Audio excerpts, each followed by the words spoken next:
Hey guys, thank you so much for joining me today. We're going to talk about unschooling again. Now this is a follow-up video from the last one I posted, and we got tons of good questions and interaction. And so in this video I'm going to answer some of those questions, do my best at least. And of course I'm going to relay the foundation of unschooling. And if you've heard this before, I don't mean to bore you or anything like that, but so many new people are joining the discussion, it's necessary to sort of talk about what is unschooling and answer some of those misconceptions about it. And so let's start out with our unschooling quote of the day. Now this one is from Henry David Thoreau, and he says, how could youth, young people, right? How could youth better learn to live than by at once trying the experiment of living? Let that sink in for a second. This is really powerful, guys. This sums up my view on on learning and the world around us, right? This idea that in order to prepare people for life, they need to pause living, go into this kind of abstract setting and just training camp sort of thing, and then come out, and then they'll be better prepared for real life. First of all, it's absurd in theory, but it's definitely not true in observational science, right? You know, I've met tons of college grads that have no idea what they're meant to do or where they're supposed to go. They feel very lost, and I don't think that system has produced this readiness to live in the real world. But living does that. Right? Living in the real world produces that readiness to live in the real world. And so unschooling is that. It's learning by living. You just live your life. There's no pause session. There's no, hold on, we're gonna stop living for a while, go and do this thing, and then come back and somehow be better prepared to live. And so today I want to talk about some of the practical ways that takes shape. I want to talk about some of the tough issues, all my single moms out there or single dads out there who find themselves in really kind of tricky situations that are kind of tough to navigate through. And I want to talk about also just sort of, the fundamentals of unschooling and what it is and why I think it's for everyone. Even if your children do go into a formal education setting, the principles of unschooling I think just apply to human beings. So again, let me first lay that foundation. Unschooling is, I'll say it like this, it's the revelation, it's the understanding that real meaningful learning happens when the human soul is self-motivated to learn. It's the best form of learning compared to compulsory education, where a young soul is being forced to learn something that is not meaningful to their life. Now, I want to clear up a few things. In my last video, I don't know if I did this well enough, so sorry. I'm certainly learning how to communicate these ideas, and I'm still learning all the time about unschooling and education. I don't mean that 6-year-olds and 7-year-olds should choose their own life in the sense of just do whatever they want, watch as much TV as they want, play as many video games as they want. Some people are in a camp called radical unschooling, and they might take that approach. And I've seen some pretty cool results, so I'm not saying it doesn't work or anything like that. But I do think parents have been given wisdom from God to be able to help their children grow in an environment of freedom, and a lot of that freedom comes through structure. And so I think the job of the parent is to create atmospheres. More than anything else, the job of the parent is to create atmospheres. What do I mean by that? The most important thing my boys can do is laugh a whole lot, right? To just enjoy life a whole lot. Now, right now, they're out there by themselves, unattended to by adults, and they're 1 year old and 2 years old, and they're having a blast. They got their worship music going. They're building with their blocks. They're exploring. They're reading books. They're very active in their learning process. Now, I would say, our culture or our society talks about play and work. And some unschoolers say, well, no, kids aren't playing. What they're doing is serious work. I like that. I know what they're trying to say, and I endorse that. However, I would like to say, no, they are playing. And even as adults, we ought to play. And through your play, you ought to earn income. But your whole life should be play. And I mean that in a very serious way. The serious business of heaven is joy. In joy, there is no, in heaven, there is no, this real seriousness and sternness. No, it's joy is the serious business of heaven. So I believe that children, we actually ought to learn from them. They so enjoy their work, right, that we call it play. Well, we ought to as adults, so enjoy our work that they call it play, right? So, I'm sorry, small tangent there, but so unschooling is that revelation. It's the revelation that meaningful learning, knowledge that will actually take hold or take root in the human soul, comes through a self-motivated, like a desire to learn. Usually it comes because the context is meaningful. So, for example, in my adult life, my grandpa needed help fixing his sink. He was going to call a plumber. And there's no offense against plumbers or anything, but I said, he asked me if I can come take a look. I said, let me come take a look. What did I do? I took out my phone, I looked up a YouTube video, I typed in the exact problem, I figured out the terminology I needed, typed in the problem, I fixed the sink within 20 minutes. I had to replace the thing that, you pull it up and the thing comes up. I had to replace that whole system. Now, I didn't need to go to school for that, because nowadays, in the world we live in, knowledge is transferred in an incredible way called the internet, right? And so if you zoom back 100 years, formal education made a lot more sense for the masses, because knowledge was accumulated by geography. So if you wanted to learn something, you actually had to go to the building where the people were. And of course there was books and things like that, or libraries amassed books, and you could go and learn knowledge that way. But knowledge was very centralized. You had to actually go to the authorities that were physically located in a certain geographical location. So that's kind of where our current education system came from.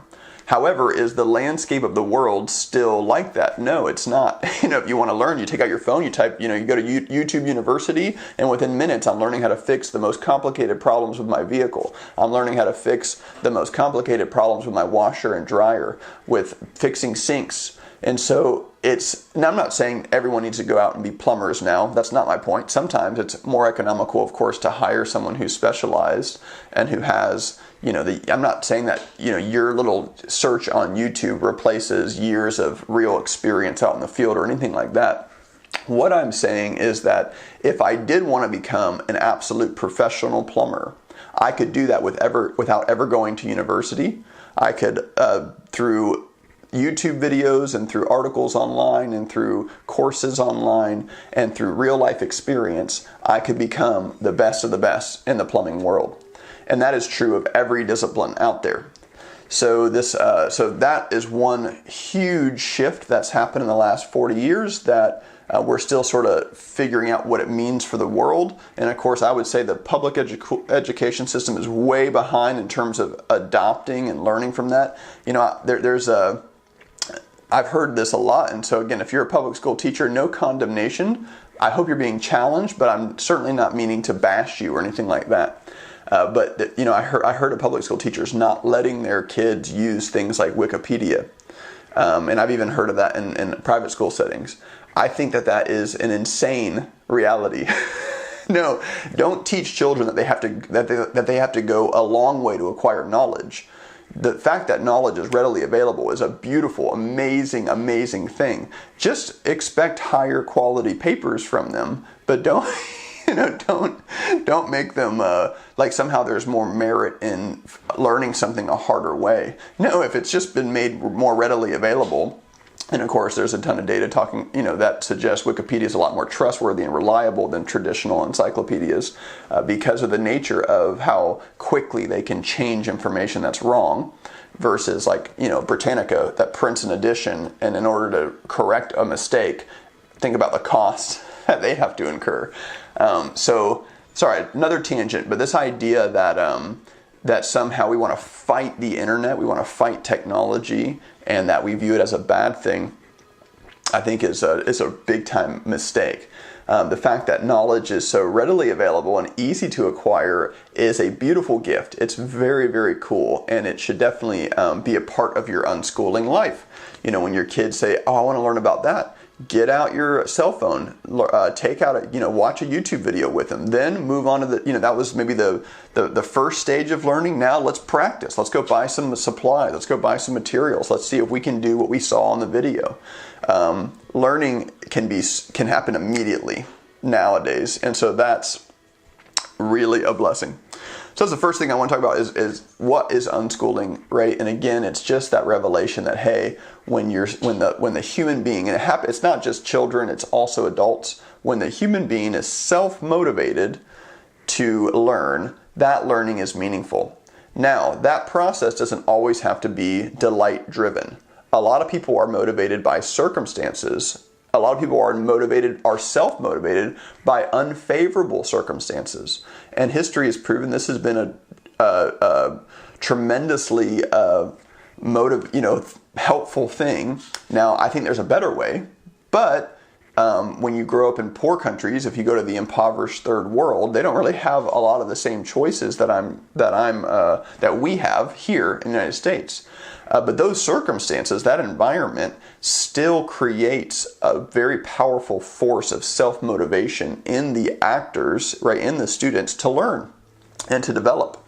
And so, as a parent, I think my goal is to create circumstances, to create environments for my children to constantly be challenged, but also have this fire in them that says, I can do this, I can learn this, I can accomplish this. Yes, it may be hard work, but I see how it benefits my life, my surroundings, the people around me, and I am going to go through with it. I know God is for me and I can do this. So I wouldn't say, parenting, like some of the radical unschooling I've seen, not to be judgmental against them or anything, I've seen great results actually. I think some of it goes too far, where my kid can just wake up and kind of decide his life.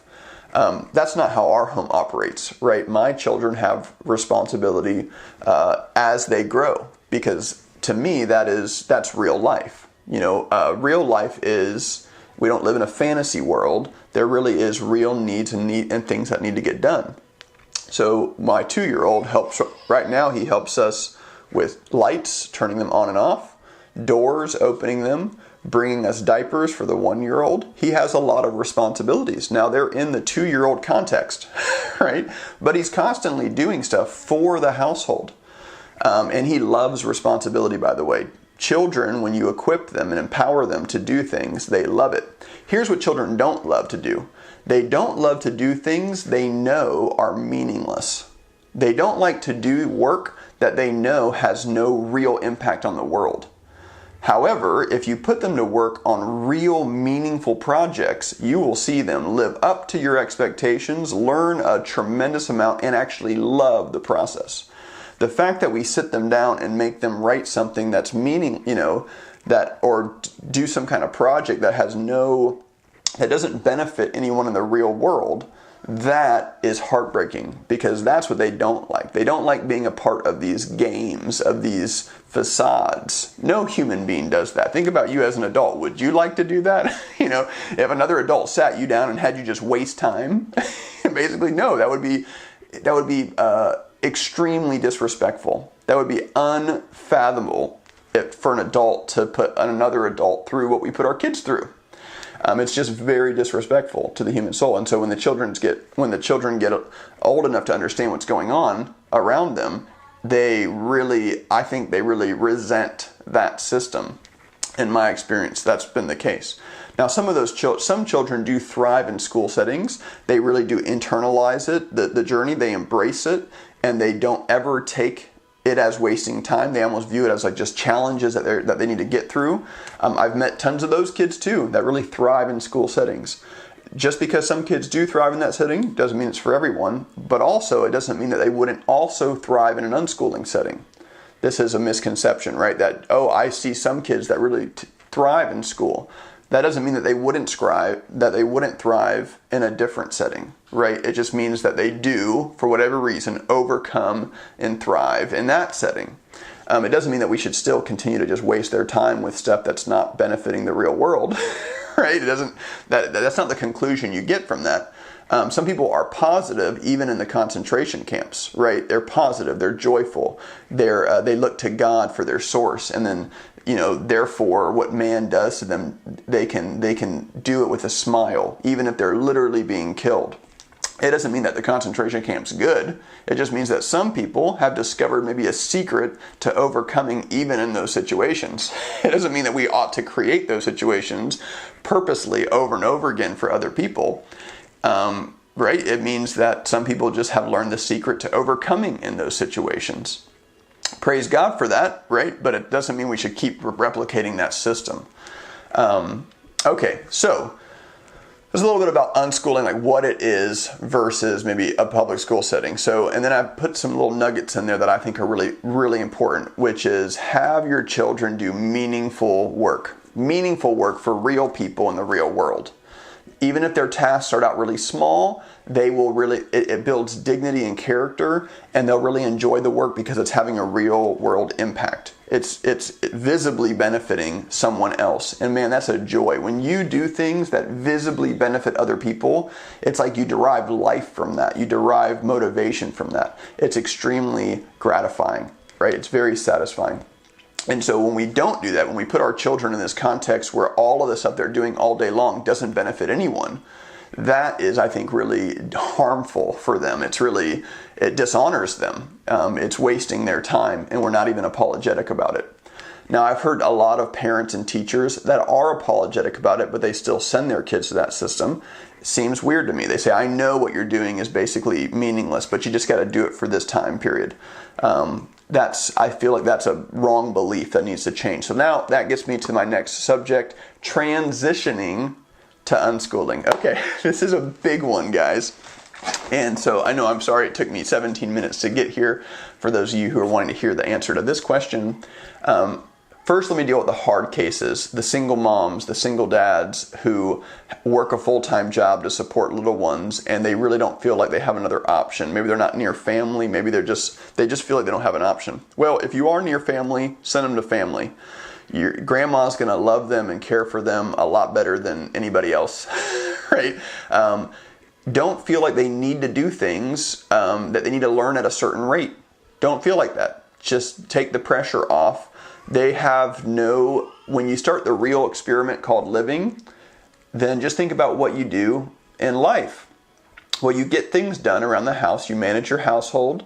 You manage your finances, those kinds of things. So your children ought to be doing the same sorts of things. Now, let me back up just a little bit. When a child has spent many years in something like the public education system, unschoolers talk about something called detox, which most people experience, especially radical unschoolers, right? Radical unschoolers that bring their children from a lot of structure to no structure. This is what typically happens, okay? For months, little Timmy, you can do whatever you want now. During your time is your time, and you have your environment to navigate, whether that's video games or blocks, whatever it is, you have your development time and it's all yours. We're not going to manage anymore. What does little Timmy do? Well, for the first, sometimes several months after being in public school for so long, little Timmy goes right to his Game Boy. I don't even know if they're called Game Boys anymore. Forgive me if I'm wrong there. He goes right to his video game, right? And he stays there for months. And now the parent is like freaking out, like, whoa, have I just ruined Timmy's whole life? No, you haven't. He's going through something called detox. He's so wanted to invest time in his virtual world or whatever for so long. Now that he has the opportunity, he's just pouring all that creative energy into that. What's going to happen though? Eventually, he's going to wake up to the reality that he's really living life. He's not pausing life anymore. What happens then? He starts to own his own experience. He starts to own his educational experience. He starts to own his own entertainment, finding things to do, finding things that fill your life with joy and pleasure and fun and meaningfulness and service to others. All those things are what's really satisfying in life, right? To serve others is really the most satisfying thing in life, more than like self-gratification. So he might have spent several months just self-gratifying, right? Just while he's detoxing, while he's unlearning all of the compulsory stuff that he just went through, right? But there will come a time, I promise you, where he wakes up and realizes, oh, I have to live my life. Now he will progress much faster than if he would have stayed in the public school system or in the other system. Okay, so that's a little word about detox. I've seen that a bunch. I've experienced that. It does work. If you're in that phase right now, trust me, the young person will wake up out of that, and they will start to own their own life, and they'll start to be creative and powerful to develop on their own. Okay, so that's maybe like a radical unschooling. But how would I transition? Well, I'd start, even if they're going to school, I'd start this unschooling philosophy as yourself, right? I start it as yourself. So right now, let's say you're working a job that you're not really crazy about, but you have this dream to do whatever it might be. Well, in your free time, in your leisure time, start pursuing that. Start watching those YouTube videos. Start, a little bit every single day over several months adds up. Start actually pursuing those dreams, those things that you think your destiny. The most powerful thing you can do as a parent is live these principles. Not to teach them to your children. It's not the do as I say, not as I do. That's ridiculous, right? Do them yourself. Children are sponges, and as they see this modeled around them, they will adopt the same mindsets and they will receive the same principles that work. Now, on the other side of that, children are really good. They do learn bad habits as well, but they're really good at knowing, they have very good BS filters. So when you're doing something that's not optimal, they just lose trust for you, and they might not be able to verbalize that perfectly, but there is this sense of just like, mom and dad don't really know what they're doing because, they're not really operating in freedom and peace and joy. But when you do operate in freedom and peace and joy, and you love learning and you love life, your children are going to want to adopt those mindsets, right? So if you're always depressed and down and critical and mean and harsh, they might end up being like that when they're older because of a lot of baggage and damage done to their soul. But when they're young, they don't want to be like that. They want anything but that. However, if you are filled with life, peace, and joy and love for others, your children are just going to want that because it's good. They'll taste the fruit. It's good. They want to live in that kind of environment. So the best thing you can do to start transition to unschooling is start unschooling yourself. Start unschooling yourself. Start believing again. Start believing God for amazing things again. Start being a child of destiny. Start being a child of purpose. Take all the pressure off you as a parent to teach your children. You don't need to have any of that pressure. You don't need any of that, oh, what am I going to do today? Oh, I need to go to museums. And no, life will happen. Take all the pressure of education off. You don't need to do any of that. God will teach them. I promise you. God loves your children more than you love your children.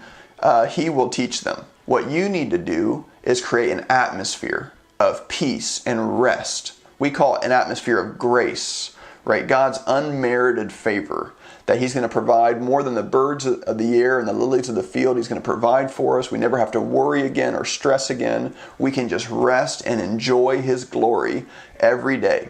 Now, when you create that kind of atmosphere in your home, what happens? Joy comes, right? Joy, you have a sweet smelling fragrance in your home of peace and joy. You have this harmony about your home. Now you might hear my children cry out there. They're learning to communicate. Samuel might take a toy from Christopher. Christopher is learning how to communicate. Right now he cries. That's the way he does it. He's 1 year old. We give them plenty of freedom and space to sort of work that out, to learn each other. Now, of course, we interfere and intervene when we administer justice, right? We want them to know that justice will be served, but there's a higher law called mercy, and that higher law is even more important for the home. And so that's your job as a parent, is create this atmosphere. Be at rest yourself. Seek God first yourself. Be at rest spiritually yourself. You'll create this incredible atmosphere in your home of just lightness and beauty, and your children will thrive. They'll grow naturally. A plant, you don't have to really try hard to make a plant grow. What you need to do is put it in good soil and give it the right atmosphere. The moment you give that seed the right atmosphere, it does all the growth on its own, really, really powerfully and well. So the soil is a picture of your home. It's your atmosphere at home. You know, what they're learning from you when they're young, don't worry about math and English. I mean, I don't know why our society exalts those things. Teach them about kindness and sharing and forgiveness, humility and patience. I mean, those are by far the most important things your kids can learn from the age of 0, really till you go on and go to heaven, right? But those are really the most important things in life, not like how well they read or how well they do math or how well they understand chemistry or physics. Those are such lesser priorities in my house. My house, we're going to learn how to be patient and kind and love one another and thoughtful, right? And we do that through modeling. If Sam makes a mistake and maybe hurts Christopher, I could go out very aggressive and very mean and with no patience, or I could go out in a very understanding way, full of grace, restore Christopher, of course, make sure he's okay, and then speak destiny into Sam. Sam, you are a great big brother. And we make mistakes, but we get right back up and we love, because that's who you were created to be. You're a lover. You're an amazing big brother. And I speak destiny over him. And so your first job as a parent is first not to worry about any of your child's education, right? Don't worry about it. Don't stress about it, because as you stress, God rests. But as you rest, God works. And so the first thing is just be an environment creator or an atmosphere creator. That's your first goal as a parent. Create an atmosphere. Speak over your home. I speak peace over this home. I speak joy over this home. I just bless this home, right? Speak over your home. Create an atmosphere of joy, of worship, of celebration, of praise. Your children will thrive. They'll grow strong in that. They'll grow strong in the Lord. Now, in that space, learning will happen constantly. Then the next step would create circumstances. This is still with create an environment, right? Create circumstances that prepare them for real life. And this means more and more responsibility as they can handle it, right? We do live in a fallen world, and in the world there is a need to work in the economic sense, right? So our children need to be prepared for that, and that's no problem. It's actually a blessing as a parent to be able to live like this. When I look at my children, they're incredible economic assets. Now, before you go and call the authorities on me, just listen, right? What I'm saying is this is the ancients understood this, that really big families were a blessing all around. And so they should be. And trust me, it's best for their soul when they know they have real value to contribute to the household. They're not just wasting their time living in this fantasy land that's going to end one day. When they have a real purpose in the household, you're building in them dignity and destiny. So, and children, and it ought to be that kind of relationship. By the time Sam's 16, I promise you, he is going to be an economic dynamo. He will be absolutely producing. He'll be so productive in every way. Everything he touches will scream abundance and plenty. The blessing of God's on his life, and we as parents have wisdom to give him to gradually increase his responsibility for the household. And so this is how. This is, I guess, where I might leave some of the radical unschoolers in the way they live. Is I view children they're most free when there is sort of a structure created more by circumstance. So it's just like sort of matter of fact. Like Sam, now that you're 5, you take out the trash and you do the dishes, and those are your levels of responsibility. That's just they're non-negotiable. It's work. It's valuable work. Now, I believe with all my heart he'll receive it well. There'll be some days where he might not want to do it, right? But the value that comes from the household actually relying on him, it will create in him good things, strong things, character that he really needs to function and live a fulfilled life. So children having responsibility of the home is just a no-brainer for me. And I would say that your children shouldn't just have 100% leisure time, right? But that they do have creative exploration time for sure, like my boys are doing right now. This is unattended. We've been on here for 30 minutes. They've been out there building. I can hear them literally building and moving their trucks around and exploring. You know, they're 1 and 2 right now. So their main jobs are learning motor skills, talking, communication, and that's what's happening right now. It's beautiful. And I'm not trying to make it happen. It's just a byproduct of living. As they get older, they're going to have more and more responsibility for the home. As they finish those responsibilities, they'll have creative exploration time to pursue their destiny, who they are. And so if you're a parent wondering how to transition, start transitioning yourself. In your leisure time, start exploring and building and revisiting that destiny of who you are, those dreams. Start believing again. Start, you work, you do what you have to do to provide economically. I understand that. But you also have been given other time that you can explore those big dreams that God's put in your heart. As you model that for your home and for your children, that's how they'll be. They'll do the work that's necessary to maintain the household, but then after that, they'll be hungry for their dream. They'll start exploring their destiny. And so that's how I would say to transition. So the big takeaways from transitioning: 1, be okay with some detox. Okay, if they've been in public school a long time, be okay with just some vegetation and some rest. It's okay. I promise you, eventually they'll wake up and they'll own their own educational exploration. Now, during that vegetation and rest period, they still need to be working for the household. They still need to be accomplishing their bare minimum household work, right? That's non-negotiable. But during their creative exploration time, it's okay if they just blah and just, whatever.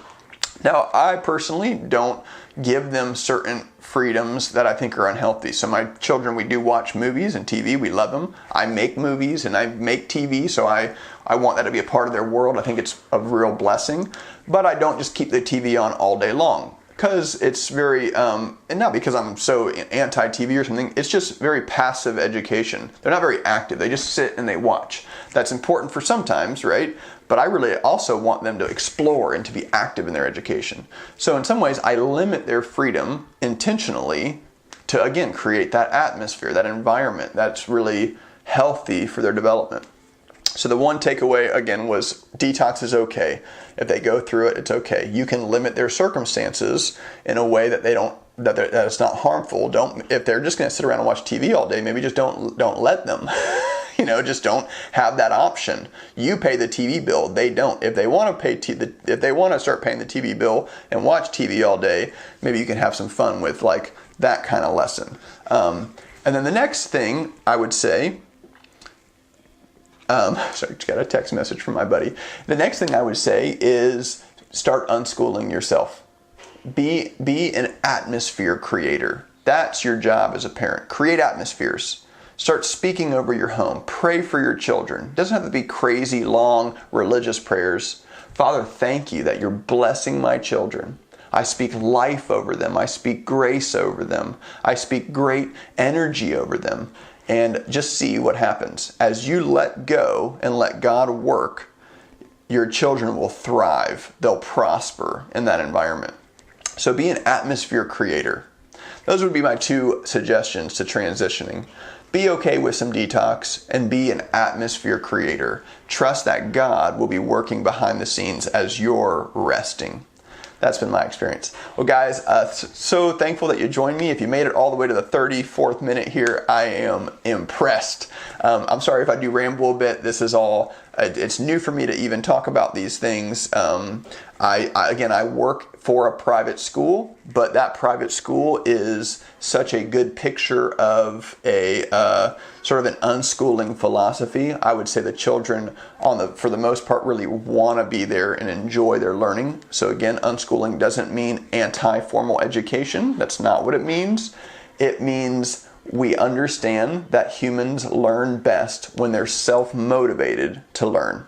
And so the educator ought to provide knowledge in a way that what is provided is received as a beautiful gift and not a hard duty. That just to clear that up again, I don't want people thinking that that I'm anti-formal education. It's not it at all.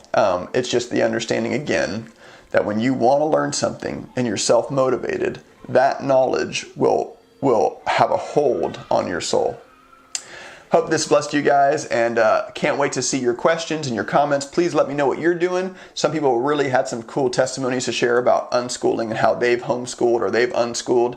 And so I love to hear that kind of stuff. I'd love to hear your story. So if you want to post it in the comments or send me a private message, I look forward to reading. Blessing, guys.